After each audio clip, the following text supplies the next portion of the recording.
What can you do if you know your parents are going to leave you a mess when they pass away? I'm Elliot Apple, founder and financial planner of Kindness Financial Planning, and today we're going to answer a reader question of my newsletter who wrote in and basically asked, what can I do right now? My parents are not getting organized about their estate. They have lots of different investment accounts everywhere. What can I possibly do right now? And so I wanted to answer this question for them and for everybody else who are in their shoes. The number one thing I would do is have a family meeting now. And I know that may seem counterintuitive because nobody's on the same page, but it's good to at least try to get on the same page prior to there being a crisis. So I really enjoy family meetings when we start earlier rather than later, because chances are there's going to be a lot of differences of opinion of how to approach this. And if you can get brothers and sisters or whoever else is going to be a part of the decision-making process on board now, that can be helpful. You can start to work through things. You can start to divvy out the work. So to my next point, you can get an elder care consultant. That can be number 2.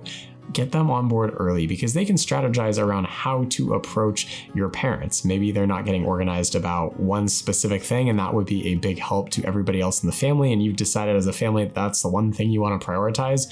Go meet with an elder care consultant. They can come into that family meeting with you and maybe strategize around a way to get introduced to your parents to start tackling those issues. They can be an invaluable help, whether that's researching local facilities in your area or how to approach tough conversations. So I'm a big proponent of getting them on board early. So once you've got that family meeting, you've got the elder care consultant on board, here's where you can start to interview other professionals if you know that's going to be something that comes up down the line. Basically, we're trying to tick off as many boxes as possible before that crisis hits or before something happens and you need to step in. So this particular person, they had some rental properties, so they knew at some point they'd want a rental property manager because their parents were sort of haphazardly managing these rental properties.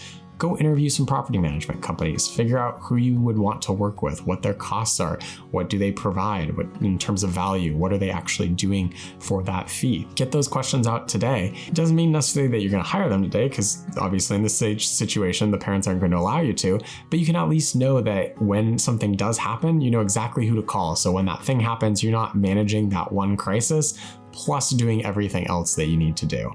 So whether it's a rental property manager, if you need to hire an accountant at some point, whether that's taking over their own personal return, filing an estate tax return, potentially there's an attorney if you need to settle probate or something else, you can have all those professionals lined up and those resources ready to go. So it's just a matter of calling someone.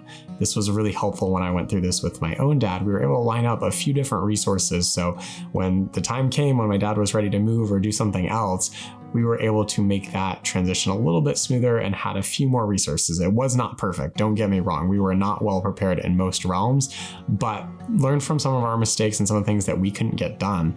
I would have really liked to just gone down the list and said, okay, these are the people that I'm calling. The last thing you'll want to do is take care of any personal stuff. If there's been things that you are putting off in your own life, I would try to tackle those now. I know that seems different from handling your parents' stuff, but it's one and the same. We all have the same 24 hours in a day, and if you're spending more time on your parents' stuff at some point, you're gonna have less time for your own stuff. So if there's home remodel projects you wanna do, if there's an accountant that you need to hire in your personal life, if there's anything else that you've been putting off or just haven't had the time to do, potentially prioritize that now. That could be just spending time with family, so that way you have more time to do that with your own parents later on. So whatever that is for your family, make sure you're fitting in those priorities now, because you may have less time to do it later.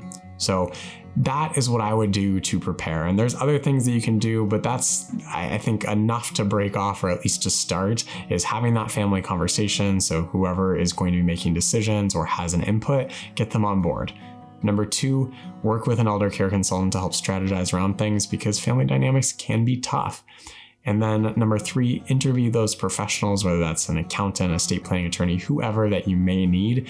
Get those in line right now. And then finally, take care of your own stuff, so that way you're ready to go, or at least more prepared when the time comes. Hope you found this helpful. If you did, click subscribe, so that way you're notified of future videos. Take care.